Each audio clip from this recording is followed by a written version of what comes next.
Sir నమస్కారం sir. నమస్తే. Sir 'Daaku Maharaj' సంక్రాంతికి రిలీజ్ అయింది. మంచి సక్సెస్ సాధించింది. అయితే రీసెంట్‌గా ఓటీటీ రిలీజ్ కూడా చేసేసారు.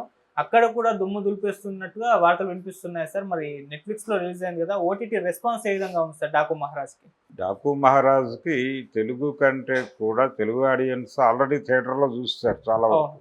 థియేట్రికల్ ఎక్స్‌పీరియన్స్ పొందే ఇలాంటి సినిమాలు ఓటీటీలో చూడటం వలన మాకేమీ తృప్తికరంగా అనిపించటం లేదు. హ్మ్. ఈ సినిమాని ఎందుకు మలయాళంలో డబ్ చేయలేదు అని చెప్పి హ్మ్. కేరళ వ్యూవర్స్ చాలామంది కేరళ నుంచి ఈ సినిమాని వీక్షించినటువంటి వాళ్ళు వాళ్ళ అంటే అక్కడే ఎక్కడైతే ఏ ఓటీటీలో అయితే చూస్తున్నారో దాని కిందే కామెంట్స్ పోస్ట్ చేస్తున్నారు. హ్మ్. పోస్ట్ చేస్తూ ఇప్పటికైనా సరే ఈ సినిమాని మలయాళంలో డబ్ చేసి మా దగ్గర రిలీజ్ చేస్తే మేము థియేట్రికల్ ఎక్స్పీరియన్స్ పొందుతాము అని చెప్తున్నారు. హ్మ్. అయితే మలయాళంలో ఇంతకుముందు బాలకృష్ణ గారి సినిమాలు వెళ్ళటం జరిగింది. అప్పుడు కొంచెం ట్రోల్ జరిగేది అక్కడ.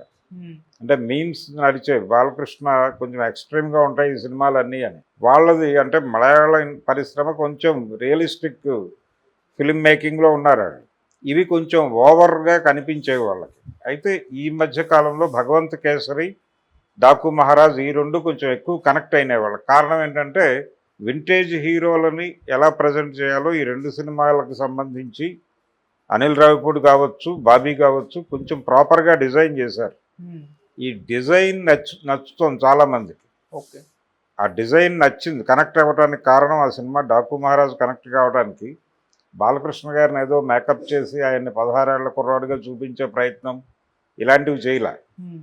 హంబుల్గా ప్రజెంట్ చేసే ప్రయత్నం చేశారు. ఆ హంబుల్నెస్ కనెక్ట్ అవుతోంది. అది మలయాళం ఆడియన్స్ కనెక్ట్ అవ్వడం వలన ఈ సినిమాలో నడిచినటువంటి యాక్షన్ ఎపిసోడ్స్ ఇవన్నీ థియేట్రికల్ ఎక్స్పీరియన్స్ పొందడానికి అనువుగా ఉన్నాయి కాబట్టి ఇది థియేట్రికల్ రిలీజ్ ఒకటి పెడితే బాగానే ఉంటుంది అనే ఒక ఇండికేషన్ ఇచ్చారు.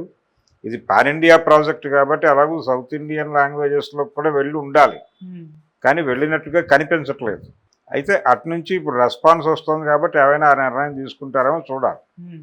ఓటీటీ ద్వారా ఇప్పటివరకు తెలుగు ఆడియన్స్ వరల్డ్ కంటెంట్కి కనెక్ట్ అవుతున్నారు అని అనుకున్నాం. కానీ తెలుగు సినిమాకు కూడా వరల్డ్ ఆడియన్స్ కనెక్ట్ అవుతున్నారు. హ్మ్. అదర్ లాంగ్వేజెస్ నుంచి రకరకాలుగా కనెక్ట్ అవుతున్నారు అనటానికి ఇది ఒక ఉదాహరణ. ఓకే. ఈ సినిమా కేవలం ఇండియాలో ఉన్నటువంటి లాంగ్వేజెస్లో ఇక్కడ కనెక్ట్ అవ్వడం మాత్రమే కాదు, పాకిస్తాన్లో విపరీతంగా చూస్తున్నారు, బంగ్లాదేశ్లో చూస్తున్నారు, యునైటెడ్ ఎమిరేట్స్లో ఈ సినిమాకి సంబంధించి ఇది దాదాపు నెంబర్ 2 పొజిషన్లో ఉంది అన్న పద్ధతిలో వార్తలు వస్తున్నాయి. అంటే విదేశాల్లో కూడా ఈ సినిమా కనెక్ట్ అవుతోంది. కారణం ఏదేమైనప్పటికీ ఒక మాస్ కంటెంట్ ఉంది ఈ సినిమాలో బలంగా. ఒక మాస్ కంటెంట్ వింటేజ్ హీరో మీద నడిచేటువంటి యాక్షన్ ఎపిసోడ్స్ ఇది కనెక్ట్ అవుతోంది హ్మ్. మార్కెట్కి. ఇలాంటి సబ్జెక్టులు ప్రాపర్గా కనుక డిజైన్ చేస్తే డెఫినెట్గా ఒక ఏరియాలో వ్యాక్యూమ్ ఉంది అనేది అర్థమవుతుంది ఈ సినిమాని ఓటీటీలో వాళ్ళు చూస్తున్న పద్ధతి చూస్తే. సో ఇలాంటి డిజైన్లో వెడితే అంటే కొంచెం హంబుల్గాను ఎటువంటి అతి లేకుండా క్యారెక్టర్ని ప్రాపర్గా డిజైన్ చేసి యాక్షన్ ఎపిసోడ్స్ దాన్ని బ్యాలెన్స్ చేసేటువంటి ఒక ప్రాపర్ సెంటిమెంటు నడిస్తే ప్యారలల్గా సినిమాని ఆదరించడానికి ప్రేక్షకులు సిద్ధంగానే ఉన్నారు అనే ఒక అభిప్రాయాన్ని అయితే కలిగించారు. హ్మ్. 'డాకు మహారాజ్' థియేట్రికల్ రిలీజ్కి సంబంధించి సంక్రాంతి రేసులో అదే ముందు నిలబడుతుంది అనుకున్నారు కానీ సంక్రాంతికి వస్తున్నాం అనే సినిమా కొంచెం ఎక్కువ హడావిడి చేసి ముందుకు వచ్చేసింది. మొదటి రోజు దాన్ని మించి పెర్ఫామ్ చేసింది 'డాకు మహారాజ్'. కానీ హ్మ్. నెమ్మదిగా సంక్రాంతికి వస్తున్నాంకి ఎడ్జ్ వచ్చింది. అది హోల్సమ్ ఫ్యామిలీ ఎంటర్టైనర్ అవటం అనేది ఒక అడ్వాంటేజ్గా మారింది ఆ సినిమాకి. అలా సంక్రాంతి రేసులో అది నెంబర్ 1గా నిలిస్తే రన్నర్ ప్లేస్లో 'డాకు మహారాజ్' సర్దుకోవాల్సి వచ్చింది. కానీ ఓటీటీలో దీనికి బయట విపరీతమైనటువంటి రెస్పాన్స్ వస్తుంది.